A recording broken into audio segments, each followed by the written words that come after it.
I went to see this movie with my friend Tim yesterday in the theater. It was really great being back in the theater for the first time in over a year. And we were talking about the movie in the elevator going back down in the garage after it was over and how confusing and really intriguing it was.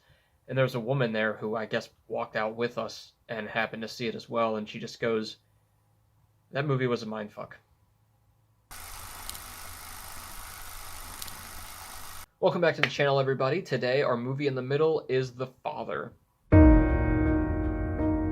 The Father stars Anthony Hopkins and Olivia Colman and is about a man who is struggling with dementia as it's getting worse and worse, and how it affects not only him, but his daughter and the people in her life. I will be honest right off the bat, I have nothing but highs for this movie. It is insanely good. I was expecting going into it that there was going to be a straightforward hour and a half drama that was maybe a little dry, but you go out after it and you're like, man, that was really good. I'll never really want to watch it again, but that was good. It was important. The things that this movie did are shocking and scary. Anthony Hopkins does an incredible job portraying this person with dementia who at times is on the ball about stuff, and at times is not at all. At times is confused and scared, at times is angry, at times is happy and dancing. But he's all the same. It's not like he's multiple people or anything, or it's not like it's you feel like he's phoning it in or he's playing somebody who has dementia. It feels real. Honestly, before this, I was like, Chadwick Boseman, Oscar, sure, yes. I would still love if Chadwick Boseman got the Oscar, and I want him to, and I don't want people thinking that if he gets it, it's just because it's posthumously.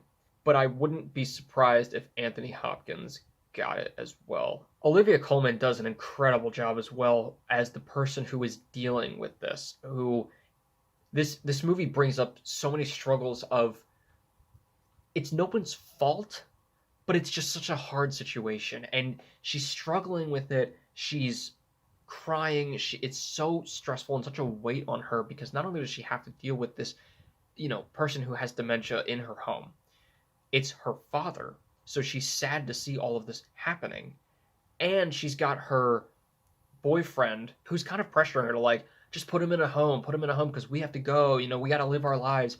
And she does such a good job of, like, having that balance between, yeah, I understand that and I want my own life as well, but I gotta take care of him, and it's super frustrating and super sad. There's even a scene that's really kind of dark, and I won't spoil it, but there's a scene where it shows when she's daydreaming about her life right now, something that she could do to just relieve it all. It's very jarring. Not in a bad way, but in just like a wow way.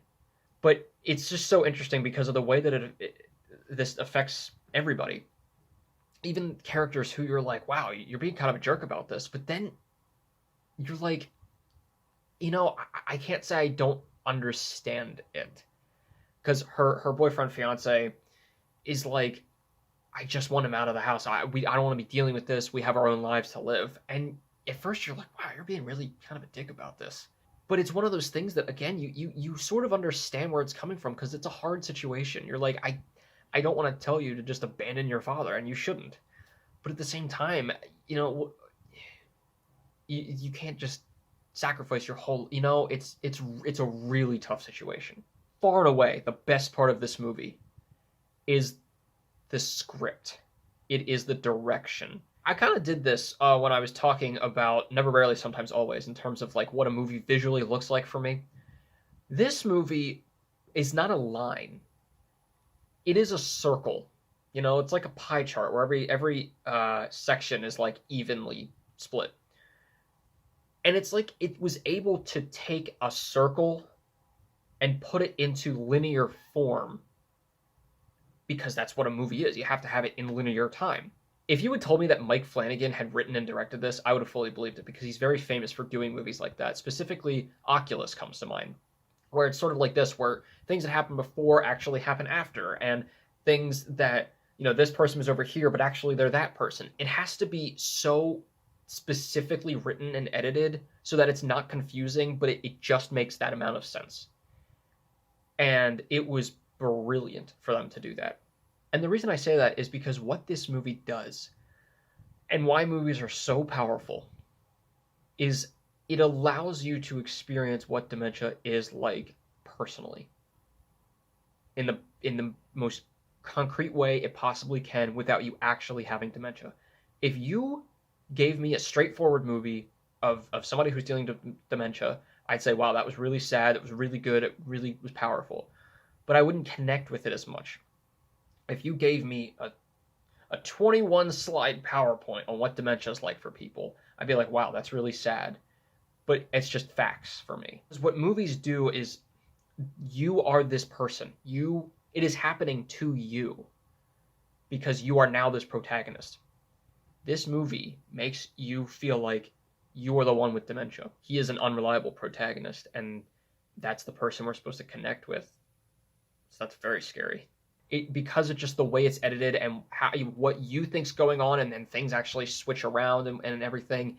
It is frustrating. It's confusing. It is humbling.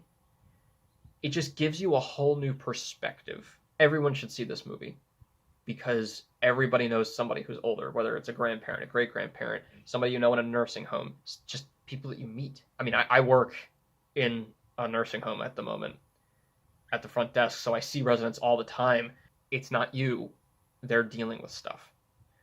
It is very hard, but it is very scary for them. And I just think it's something that everyone needs to see.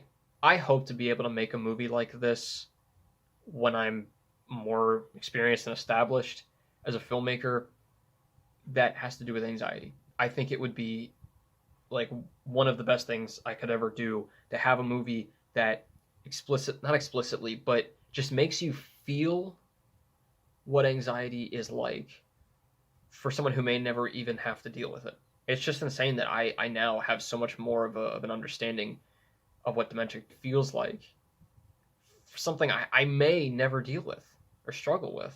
And if I can do that for people with anxiety to make them feel seen, or people who don't have anxiety so that people understand what it's like. The thing about movies is that these things are not things that you can just write down and people understand it. You have to experience it, and you can only do that through visuals and time and storytelling. The Father is beautifully crafted. It is a very simple story. There's no big effects, but it is jarring and shocking and sad and scary and confusing and frustrating, and that is the point.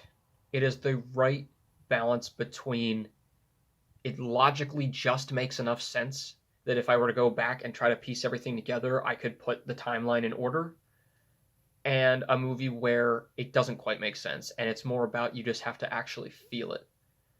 Because at a certain point, it doesn't make sense to try to logically figure this movie out. You can later on, but in the moment, what you're feeling, the confusion, the frustration, that is the point. I think the message of the story is when dealing with somebody who has dementia, take it one day at a time. I'm going to give The Father a 4 out of 4, making it my next top shelf movie. Shout out to that woman in the elevator. She was really excited to talk about that movie and really appreciative that we talked about that movie for about the 5 seconds that we were next to each other. I hope she's having a good day. Also, shout out to my parents. For Easter, they got me this shirt, and I just wanted to show it off because I love it. It says Unpaid Movie Critic. Can't really see it. Unpaid Movie Critic. That's what I am. What did you think of The Father? Let me know in the comments below. Stick around. We've got one more Best Picture nominee to go, Minari, and then Sunday's the Oscars. And I got my live predictions and last minute thoughts. So stay tuned for all of that. Look forward to that. And as always, keep your hopes high, your stress low, and movies right in the middle. I'll see you guys later.